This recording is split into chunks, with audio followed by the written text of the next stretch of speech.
Long ago, in a distant kingdom, there lived a king who was very rich and powerful. He owned a magical garden, and at its center stood a tree that bore apples made of pure gold. Every day, the king ordered the gardener to count the golden apples on the tree. One day, the gardener reported to the king, "An apple is missing." Hearing this, the king was furious. "This thief must be caught. I will not let him escape." The gardener returned home and said to his sons, The king is angry. We must find the thief. Tonight, one of you must guard the garden. Roland, the eldest, agreed to go. He went to the garden and kept watch. But at midnight he fell asleep, and the next morning 8, another 9, golden apple was gone. Where is the 10th one? The next day the gardener said to his second son, Tonight, you must try. Tristan obeyed and went to the garden. But at midnight he too fell into a deep sleep. By morning, yet another apple had disappeared.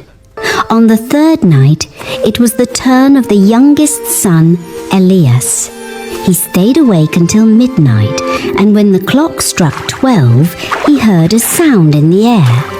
A bird flew down and was about to take a golden apple. Elias jumped up, drew his bow, and shot at the bird. The arrow did not harm it, but it knocked a single golden feather from its tail before the bird flew away with the apple. The next morning, the golden feather was brought to the king. The council was called, and all agreed that the feather was more valuable than anything else in the kingdom. The king said, One feather is of no use to me. I must have the whole bird. Who is brave enough to bring me that golden bird? Roland stepped forward I am and ready to volunteered to set undertake out the on the mission, Your journey. Majesty. Bravo! As Roland travelled, he met a fox. He raised his bow and said, Out of my way, or I will shoot. The fox spoke, Do not shoot me, for I will give you good counsel. I know what your business is, and that you want to find the golden bird. So what? Hear me well. By evening, you will reach a village where two inns stand opposite each other. One is very pleasant and beautiful, the other is shabby and poor. Choose the shabby one to rest for the night. but Roland thought to himself. What can such a beast know about this matter? He shot an arrow at the fox, but missed. The fox ran into the forest. Roland continued his journey and soon reached the village with the two inns. One of them was full of people dancing, singing, and feasting, while the other looked poor and dirty. Roland thought, I would be a fool to stay in that shabby inn. so he went into the fine house, ate and drank freely, enjoyed the feast, and forgot all about the golden bird. Time passed on, and when the eldest son did not return, the second son, Tristan, set out on the journey. The same things happened to him. He met the fox, and it gave him good counsel. But when he reached the village, his elder brother called him into the beautiful inn. Tristan went inside, joined the dancing, singing, and feasting, and soon forgot the golden bird and his mission. In the same manner, time passed on again. The youngest son, Elias, longed to go in search of the golden bird. He said to his father, Please, father, let me go. but his father was afraid. I've already lost more than I could bear. I can't risk losing you too. Elias said. But you won't lose me, Father. Trust me. At last the gardener agreed. Elias set out and went into the forest, where he met the fox, who gave him good counsel. Go to the poorhouse if you wish to find the golden bird. Elias said. Thank you, old wise fox. The fox said. Sit upon my tail, and you will travel faster. Soon they reached the village. Elias went into the shabby house and stayed there for the night. The next morning, the fox came again and said, Now go straight forward till you come to a castle, before which lies a whole troop of soldiers fast asleep. Take no notice of them. Go into the castle, and you will find a room where the golden bird sits in a wooden cage. Close by it stands a beautiful golden cage, but do not try to change the cage. Otherwise, you will repent it. The fox stretched out its tail again, and Elias sat upon it. In a moment, they arrived before the castle gate. Elias went inside and found the chamber just as the fox had described. He saw the golden bird in a shabby wooden cage, and beside it stood a shining golden one. Elias said, It would be a very droll thing to carry such a fine bird in this shabby cage. But as soon as he tried to change the cage, the bird cried out loudly. The guards awoke at once, rushed in, and took him prisoner. The next morning, the court sat to judge him, and when all had heard his story, the king declared that Elias must die. Elias cried, O merciful king, please spare my life. The king said, I will spare your life if you bring me a horse that can run as swiftly as the wind. Then you shall also have the golden bird. Elias set out again and soon met his old friend, the fox. The fox said, Now you see what has happened, because you did not follow my advice. But you are a good lad, so I will still help you to find the golden horse. Go straight on until you come to a castle. There you will find the horse standing in its stall. Beside it, a groom will be lying fast asleep and snoring.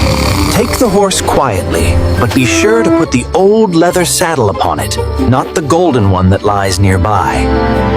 Everything happened just as the fox had said. But when Elias saw the horse, he thought, I will give him the golden saddle. I am sure he deserves it. But the moment he took the golden saddle, the groom awoke and cried out loudly. The guards ran in and took Elias prisoner. Once again he was brought before the king and sentenced to death.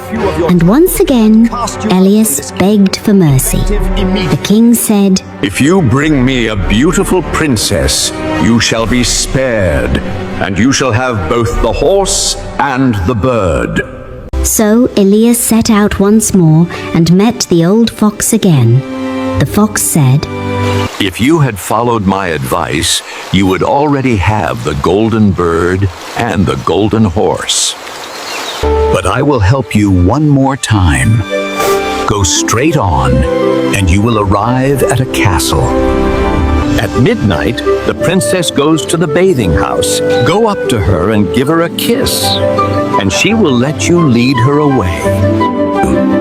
But take care, you do not suffer her to go, and take leave of her father and mother. When they arrived at the castle, everything happened just as the fox had said.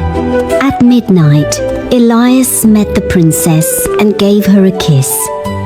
She agreed to run away with him, but in tears, she begged him to let her say goodbye to her father. At last, Elias agreed.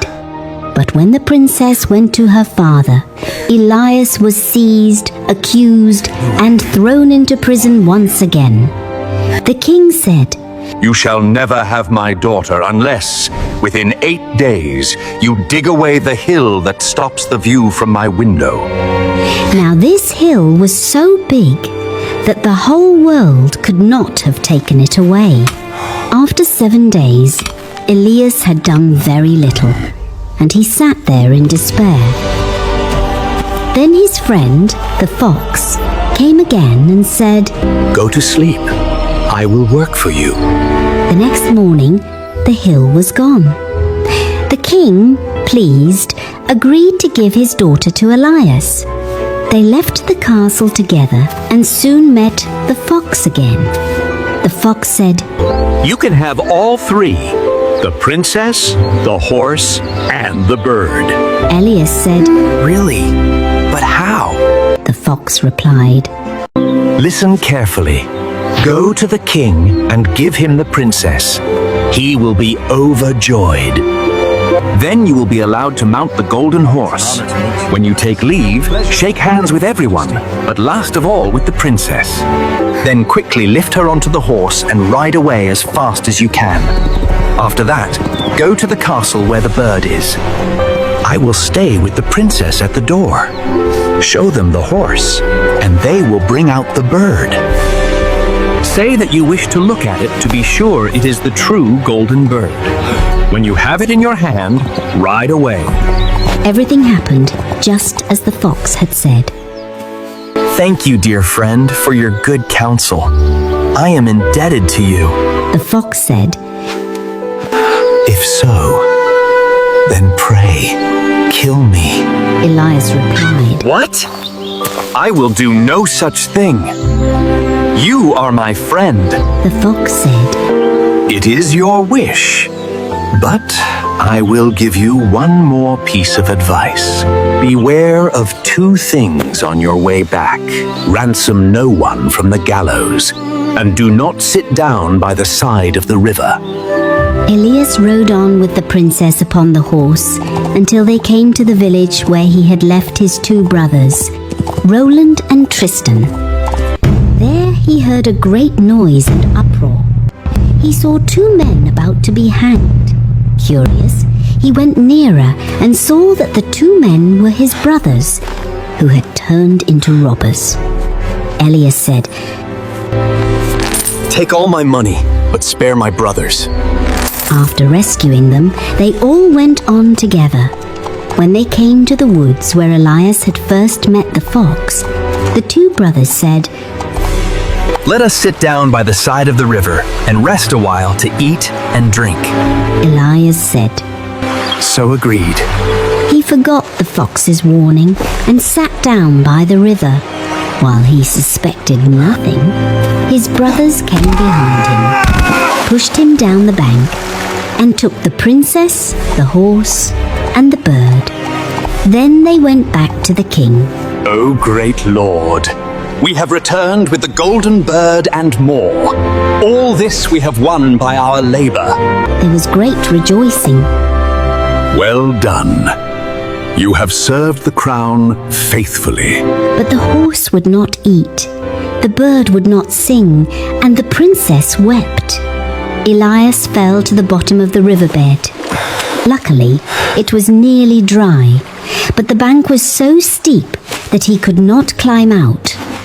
Then the old fox came once more and said, If you had listened to me, no evil would have befallen you. Yet you are my friend, and I cannot leave you here. Take hold of my tail and hold fast.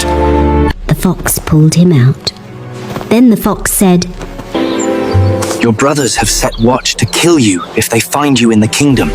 So Elias dressed himself as a poor man and went secretly to the king's court. As soon as he entered, the horse began to eat, the bird began to sing, and the princess stopped weeping. Elias went before the king and told the whole story, including his brother's treachery. They were seized and punished. Elias received everything that was his, and when the king died, he inherited the throne. A long time later, Elias and the queen went into the forest and met the old fox again. The fox, with tears in his eyes, begged him, Please, my friend, I ask you one favor. Please, do it. Elias looked at the fox sadly, but at last he agreed and did as the fox had asked. But at that very moment, as the fox fell, it was transformed into a man. Before them stood a handsome prince. Then the truth was revealed. The fox had been the princess's brother, who had been lost and enchanted many years before. At last, the spell was broken. From that day on, Elias, the princess, and her brother lived together in happiness and peace, and they ruled the kingdom wisely for many years.